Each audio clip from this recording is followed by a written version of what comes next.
I got a Mexican homie named Chinese Mike. Yeah. I actually do. I mean, it was the guy we used to hustle with back in the day. His name was Chinese Mike, but he was really Chinese, though. Oh. First off, if you were to be reincarnated as anything, what would you want to be reincarnated as? A butterfly.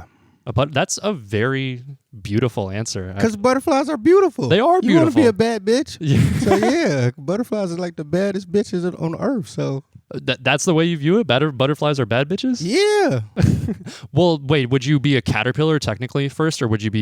I mean, yeah, you got to go through the whole process because then you appreciate the butterfly life. It's kind of like a metaphor for life in general, sort of. You got to start out as like a little worm thing, making your way around the woods. We all starts out as little worm things. And then you make your way to become a bad bitch. So Yeah. that's how it works. Yeah. Next, we're filming this interview a couple days before your show alongside Knocked Loose in Chicago. So I'm wondering, how are you feeling? You excited for it? Yeah, the show's been pretty fun. I mean, obviously, you opening, there's some people there that don't give a fuck and they just want to see the headline and act. So it's been humbling, but also it's been, to be able to play in those bigger rooms. They playing like 6,000 caps and shit. So it's been good to just be in front of that many people. Yeah, and a different crowd, I can imagine, too. I mean, I haven't seen Knocked Loose yet, but I'm sure they're sort of infamous for having kind of crazy crowds. No, it's been insane. But I really do think the most people that hate me there are Garden fans that didn't read the flyer right because they come fully decked out with the makeup on. They be like, who the fuck is this motherfucker? Yeah. I mean, like you said, it's humbling. It's your first time in the sort of an opening slot in a minute, I can imagine, right?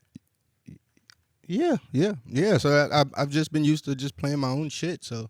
It's been good to get back out there. So I feel like I do gain some people every night that probably was like, fuck. Mostly like people that's just straight up into hardcore and shit. They probably like, fuck rap, But then they hear my shit and they're like, oh, this is kind of different, For sure. And I mean, like, the show's going to run probably a little late. There's a few openers on it. I know you're not the biggest fan of staying out super late. I mean, I do love that part that I play early and I can get the fuck out of there if I want to, So I don't complain about that. What'd you say? You said on the show one time we should have a curfew of 9 p.m. or something like that? Yeah, as soon as the dark time hit, to be honest, ain't nothing outside but trouble after 10 p.m. Like, that's my theory. You ever see somebody at the ATM machine at midnight? You know that there is nothing good coming with that. Like, there's nothing good that can come. Yeah, they're doing something illegal. And on the topic, when you announced that you'd be joining them on the tour, I'm sure you saw the comments that were like, what the fuck? I mean, cool, but like, what the fuck? Danny Brown and Knocked Loose, I'm sure you saw plenty of that. So I'm wondering, like, did you view joining this tour as sort of like a step outside what was like your normal wheelhouse for you, or did you view it as like the next natural step? No, because I feel like when the album came out, I just was amazed by it. I played a show at Knocked Loose maybe 10 years ago.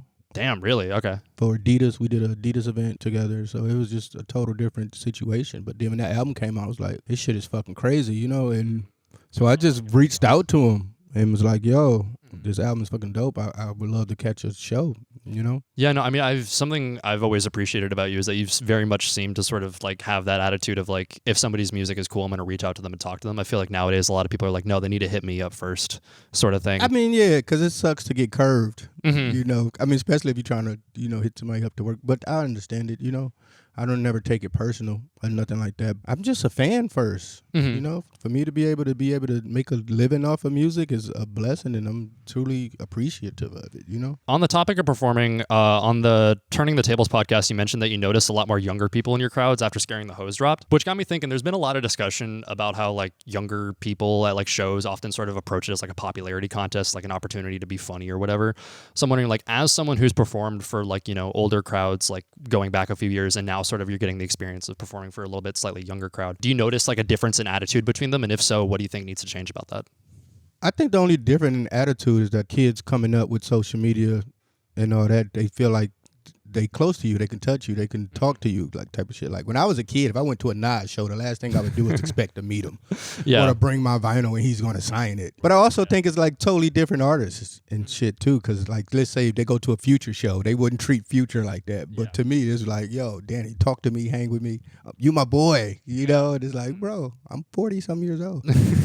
And on the topic, what's consistently the best and, be honest, worst city to perform in? I mean, I love London. I'm a London Really? guy, Interesting. Yeah. Okay. I love London. Like, just they've influenced me and my style and everything that I do so much. So every time I get to go out there, it's almost like I'm giving back. I feel like it's my duty to go out there and play and be good. Like, I always take it super serious when I'm out there. But the worst shows, I mean, I've played a lot of bad shows in my lifetime, but I feel like it's sometimes, you can play a city and you're like, oh, they hate me there. A few years later, you go back and they love you. So Yeah. But I feel like one place I really didn't like was I want to say Portugal. Portugal. Interesting. Okay. A lot of people say Phoenix. No, Phoenix always showed me love. Really? Okay. Fuck yeah. yeah. I always had good shows in Phoenix. What would you do during the purge? During the purge, shit, hide under my bed. I ain't with the gangster shit. I'm tapping out. I've asked this question in a few interviews. A lot of people just say like, "Oh, I'd go steal candy from 7-Eleven I or ain't whatever." I'm not with the wildness. Maybe at younger me, probably, but at my age right now, fuck no, I'm going to bed. And in addition to music, you've been trying your hand at a lot of different outlets recently, including, a podcast of your own, which got me thinking. I feel like a lot of podcasts nowadays that focus on music are kind of just like clip farming constantly. Yeah, that's the one thing that I hate about it. Like everything is so clickbaity and everything is, I mean, obviously it's a business and everything is just so thirsty to search for that viral moment. I mean, I'm definitely more respectful of people that do it, because I hated doing interviews first starting out, and I probably was an asshole to a few journalists and shit like that. So now I got empathy for them. I understand it now, so I can be able to not even trip. And considering that you've stuck with the Danny Brown show for a couple of years at this point, I'm wondering, are there any sort of endeavors beyond music, like podcasting, that you want to, try out but haven't had the opportunity to? I always wanted to get into voiceover work. Few things been coming through the pipeline, so hopefully everything go through. But you imagine like going up to a merchant and it's Danny Brown talking to you or something like that. That'd be awesome. I mean, I did Grand Theft Auto, so right, that's true. That was like a big deal for me. I mean, I've done some acting here and there. I can't say I'm the best at it, but it's something I would definitely want to get better at. I was thinking about joining an improv class. Well, I got some time off. Like in like a comedy setting or like. Yeah. And next, correct me if I'm wrong, but you started making music as a part of Reservoir Dogs back in 2003, correct? Mm-hmm. I mean, that was like my first group. That was like my first album I put out. Right. So, I mean, I hate to say it like this, but that means you've been making music for longer than I've been alive. So it got me thinking, about how throughout music history, there's been like constantly examples of like progenitors of movements going on to then like mock the people that sort of follow them in their footsteps. Like a common example people bring up is how a lot of the artists that blew up in like the 2010s on SoundCloud and shit have then gone on to sort of shit on the people that are now blowing up on SoundCloud now. So I'm wondering, like, considering that you've been at this for so long, have there been any moments when you've had to like check yourself on like sort of the whole like becoming an old head sort of mindset?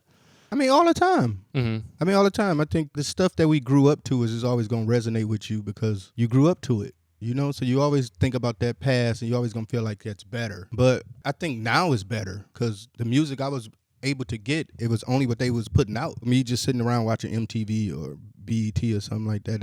That's the only way I was able to get music. So you only can get what they giving you. Yeah, and you got to find what you like in that. Where now it's just like a smorgasbord, like a buffet. It's like you could just go whatever you into, you can find it. You just got to put the work in and find it. I like buffet specifically because it really is kind of like if you don't like what's being served, you can really just go somewhere else and find something else. So that's the main thing I really feel like. People too concerned with what they don't like instead of just bigging up what they like. So I think that's the old head mentality. So now I try to find it to myself to not even talk about it. If I don't like it, it's not in my world. So why even give it the energy? So I only talk about shit that I like. Right, and I can imagine you've been on like sort of the opposite end of that coin, like the receiving end of that with like... Yeah, every album I put out, somebody's going to hate it. If I put out something, it could be 1,000 comments of people saying, that's dope. But then I see that one comment, a motherfucker be like, this shit is trash, and that'll ruin my day. Yeah. I don't even focus on all the love that I get. You just focus on the hate. So you just got to be mature about it. So now I don't even get in my feelings about it. On the flip side of that coin, though, what would you say is your most old head opinion? Oh, my most old head opinion would be the whole situation with reps.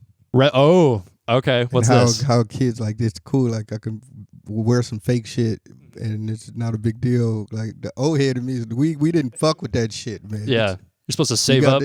Don't try to live out of your means. You can be fresh. I can go to fucking Burlington Coat Factory and come out drip. I swear, it's always been me. Like, it don't matter what the budget is. I'm going to be able to pull some shit off. Right, yeah, but then going on Alibaba and getting like a $5 that's trash. version. Yeah, that's trash. No, I think most people would generally agree with you on that one. Okay. That's maybe like I don't know about old head. That's maybe like a millennial sort of mindset. Okay, maybe another old head take would be not writing. But just like sort of like doing the punch in, sort of, yeah. Which is dope too. I've actually done a song like that, which was Tantor, But I was fucking tripping on acid that day, so I couldn't even write shit anyway. But the way it's looked, it's like it's looked down on. To me, writing is like my favorite aspect of writing music because it's like the most personal shit. Like me just sitting there with my fucking computer or my notepad or whatever, and I'm just writing some shit, but saying it back to myself, like, oh, this shit fire, like this shit is dope. Gets you excited to record, whereas like punching in is more so like it's just you're already in the act of recording in the first place. Yeah, but I mean, it's like you say, it's just an old head mentality. I mean, I'm coming from the situation where we wasn't able to record music on our phones or have any of these DAWs and stuff like that. I used to have to save up my money and buy studio time, so that means probably couldn't afford nothing but an hour or two. So I would have to have this song locked in before I even went to the studio. And sometimes you sit there and you write a song and you rap it to yourself for hours and you kind of get it down, and then you go to the studio, then you start recording and you're like, this shit trash. So at least, when you're doing the punching shit, you getting the feedback quick. Right. So it's pros and cons to both of them. But I just think, just that whole point of people just looking down on writing. It don't matter what your process is. It shouldn't matter as long as the outcome is dope. Sometimes I feel like people give grace to a song that sucks because he didn't write it. Right. You know what I'm saying? Like, no, it sucks or it don't. You make the point that, there are certain advantages to having to learn shit the hard way. Necessity breeds innovation. Oh, yeah. I think limitations breed creativity. And now with so many of these plugins and AI and all this shit. Oh, God. It's like, it's not like the shit is getting better. It's making people just do shit quicker. I see people, they make a song on Monday, it's out Friday. It's like, you ain't even sit with it long enough to know if you like it like that. Jane, I see you smiling. You recorded a song today. You're dropping it tonight. I mean, like... But Jane is the GOAT, though. Yeah, no, I mean, so if anybody can do it, it's Jane. You know what I'm saying? Jane she don't count. I mean, and on the topic, like, in addition to just, like, sort of practices of, like, recording and whatnot, a lot more has changed. Like, in the past 20-ish years, we've seen sort of the decline of, like, whether it be, like, print media or, like, physical media and stuff like that. I'm wondering, like, are there any sort of institutions or practices that you maybe miss from earlier on in your career that you think should make more of a resurgence? I mean, I was a magazine guy. The Source magazine used to be like my holy grail and shit because there wasn't no internet. So that's the only way we found out about what new music was dope and this and that. So I would literally have like $3 and walk like 2 miles to a Blockbuster video just to buy a Source magazine every month to just know what's going on with music. It's cool now because sometimes you just see how much praise an album get just from the people talking about it more so than a journalist. Back in the days, probably was like payola and shit like that. People were paying for good reviews or shit like that. So now when you just see a bunch of motherfuckers on your timeline like, this shit dope, it's going to make you check it out, And on the topic, over the years, I feel like I've seen sort of this belief amongst fans that they like know somebody. I mean, we were talking about it earlier about how like people feel that they know somebody just by listening to their music or maybe seeing like their posts on Instagram and whatnot. So I guess I'm wondering, like, how do you feel like you've seen sort of a marked change in that over the years? I think all my favorite artists that I ever listen to, it makes me feel like I know them. I hate when I'm listening to somebody and I'm like, but I don't know shit about you. Right. What are you telling me right now? Like the mysterious act sort of thing? Yeah, not even just the mysterious act, just the content in the music. Or, just like, what are you talking about? I don't feel like I can connect with you in any type of way unless I feel like I can kind of know who you are. I mean, with so much shit being pushed on your face with, streaming and so much shit that an artist has to do for content to be able to fall into people's algorithms and shit like that. I think it's kind of cool when someone has like some mysterious shit going on for them. Because that's how it was kind of like back in the day, And I think the fact that have a song with our lovely production assistant Jane speaks to the fact that production assistant. Yeah, I mean, but it speaks to the fact that you like really have seemed to like gone out of your way to work with artists from not just even necessarily like this sort of sphere of the internet. You've like really gone out of your way to work with more independent people in general. So I'm wondering like what sort of sparked your interest in like working with people like that? Just being a fan of the music and me feeling like it works with what I'm doing and what I want to do. But literally just being a fan first. I'm curious, how do you find Jane's music? I didn't find Jane music. Peggy actually did. Oh, right. Okay. I mean, I knew about the Jane Remover stuff, but I didn't know about Leroy. And we was making Scaring the Hoes. Peggy, we were riding around somewhere. He was playing this crazy ass shit. I was like, what the fuck is this, man? He's like, it's Dario Core. I was like, what the fuck is Dario Core? And he's like, it's some nigga named Leroy. So I thought it was some black dude named Leroy this whole time. And we actually got inspired from that shit. That's how we made search shit on Scaring the Hoes. I was like, what's the fentanyl tester? Yep. Yeah. I'm like, we need to do some shit like this, you know? I think I was talking about Leroy on Twitter one day, and people were like, you know that's Jane, right? Yeah. And I was like, what the fuck? And it just totally blew my mind. That's when I, like you know, like my world's like just was exploded. That's why Jane the GOAT, because that shit is fucking so old school and shit. Probably for her, she probably hate that shit, but that shit is still futuristic as fuck. Nobody's still caught up to that shit. And next, while we were setting up for the interview today, I walked by one of your albums on the shelf here at Reckless Records, which got me thinking, like, when you see your music like alongside like contemporaries like this, or just even when like working with certain people, I'm wondering, do you even like now feel any sort of sense of imposter syndrome? What's that? What's imposter syndrome? Imposter syndrome is sort of feeling like, you know, people telling you like you're the GOAT, but you feel like your music Oh, is no. like... I don't care about that shit. I'm Okay. so fucking Daniel. I mean, I think that probably happened during my like sobriety and shit though, you know? Being fucked up can inflate your ego. So that's why people get fucked up, you know? So, but now just being like, I'm just such a fucking normal. I mean, obviously I'm a fucking weirdo, but it's not like I'm doing crazy shit no more, you know? So I just feel like the past few years I've really started to be back how I was as a teenager. I mean, before I was, you know, had a career in it. And so now it's like, I don't know, I fell in love with music again. And that was like, you know, discovering like Jane, Frost Children, Underscores, all that shit. Like all that shit just made me fall in love with music again. That's really awesome. And I mean, like you've mentioned both on the show and like in interviews in the past that like you felt like you were sort of like selling your trauma in like your music for a long period of time, and now you're looking to have more like fun with it. Yeah. But it's still, I think at the end of the day, I'm fucking, because I just listened to the album on the plane before I got here. And I was like, oh, it's still some emo shit. It's still not. But it's coming from a different place. I think it's more than me feeling like helpless and don't know. And that was just my way of like a therapy session, be able to get it out. Now it's like more appreciative of my situation now. And it's more inspiring than anything to tell people like, you know, I'm just a normal motherfucker like everybody else. Everybody have problems and shit, but you can make it out that shit if you want to. And that raises the point that over the years you've had some pretty out there bars. So I was wondering if I could run a few of them by you and you could tell me what was going through your head when you brought him into the world. I'm sure you saw this coming. I got a Mexican homie named Chinese Mike. Yeah, I actually do. That's just a really, but it's funny though. I mean, it was a guy we used to hustle with back in the day. His name was Chinese Mike, but he was really Chinese though. Oh.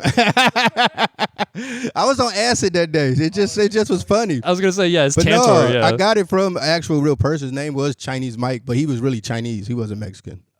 It just sounded just makes funny. for a better bar. Yeah. I don't even know. I was on acid. It just popped in my head. And then of course we have bitch pussy smell like a penguin. Wouldn't hit that shit with my worst enemy's penis. Yeah, that whole line that come from my DJ Skywalker. If you lived in Detroit, you would go to every year your school would take you to the Detroit Zoo, and they had a penguin area exhibit, and it just smells like fish. It's just real disgusting kind of. But I remember one time, I'm not even gonna say who it was, but it was an artist that had like tuna and like mad fishy shit on their rider, and they had it open, and then when you walked past their dressing room, it just smelled like crazy fish. And I remember Skylar was like, this shit smell like penguin area. And I just died laughing at that. I was like, I'm gonna put that in the bar, and that's how that happened. That's crazy. Tuna on a rider is fucking I'll tell you ridiculous. who it is after this. It's actually hilarious when you find out who it is. Okay, awesome. What you write is all vagina. What I write is wall of China. It just rhymes good. No, but I guess I'm saying what you writing is soft, and what I'm writing is some hard shit. And also, what I got from it is what I got is historical. What I got is going to endure this. Yeah, I guess there's so many different ways you can take that line. I like to leave certain shit open for interpretation. Sometimes I'll write a line, and I'll be like, I don't know what the fuck this shit mean, but it sounds kind of dope. And then I'll just leave it. And then years later, I'll be like, oh, it means that. I could come up with my own meaning for what I think it means. When I ask you about it, yeah. But when I wrote it, it was just I was just, you know, it was mindless just writing. Sometimes that's all you need, yeah. Yeah. But then it actually does start to resonate and mean something to you. You're like, oh, shit. So like I say, I feel like I'm like a vessel. I'm too goofy and silly to even be this good at rapping. So obviously somebody is tapping into my energy and giving me the bars. So I got God's my ghostwriter. Okay. Well, was God ghostwriting, I was broke like a promise from a fat bitch saying no more McDonald's? I love that line. That is a great one. I love that line. That's a recent one too, yeah. Yeah, that's Scaring the Hoes. See, when we was doing Scaring the Hoes, this was like right before I was getting ready to go to rehab and shit. Going to rehab, I'm like, oh shit. So I'm gonna get more fucked up now than ever, before I go in. Mm-hmm. So I was just getting fucked up. So sometimes Peggy will come to Austin and we'll work on some shit, but then sometimes he'll come and I just get too fucking drunk and black out and pass. Like when we did the song Scaring the Hoes, I literally got so fucking drunk that day, I just fucking passed out in a hotel room and I was fucking asleep. And I think maybe he had like 2 hours before he got to go to the airport to get on his flight and woke me up. And then I just literally just stood in front of the mic and recorded it. That day when I recorded that song, that was the one that I was feeling bad about all that shit we've been going through. So I was like, I'm not going to drink today. Just write and dial in and just really just try to be a good boy today. And I wrote like 5 songs that day. And that was one of them. Awesome. And then finally, rhymes that'll make the Pope want to get his dick sucked. That's just like shock value shit. I think, when I was making Triple X, that's what it was all about for me back then, was just saying some shit, just make motherfuckers' eyebrow raise. I guess on the subject, I'm wondering, how do you look back on like your older work, maybe dating back? Some of it is cringy as fuck, I guess the change now is when how I approach writing or song making in general is just like, what is the message? Mm-hmm. What am I trying to say with this song? What am I talking? Before then, I was doing fucking Adderall all the time and shit. So you just say anything at that point. You don't give a fuck. Like I say, I really don't even think about the other part. I just think about the music first. And for so long, like I say, I'm pretty much a loner type of guy.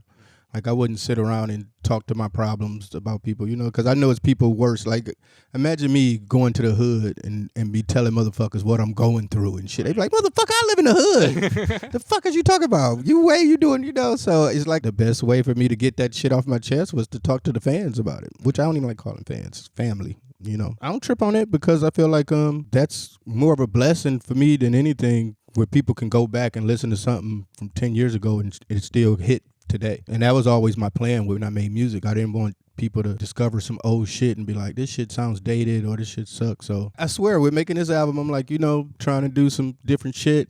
But for some reason, I just think it's just me. Once I get to fucking doing shit, man, it still just becomes a part of my world. It still just feels like some Danny Brown shit to me. That really makes sense, considering like how like a lot of your stuff has like aged over the years. A lot of people, when like Atrocity Exhibition came out, for example, there was a lot of like discourse about it, but I feel like everybody's kind of on the same page about it now. Yeah, that's one of the craziest experiences I've been through with making music, is the way that whole thing panned out. I was just coming off my most successful album I ever had. Granted, it did take me longer than I expected to. Mm-hmm. Because I took about 3 years to make the album. When it came out, it was such a different thing than what I did with the previous album.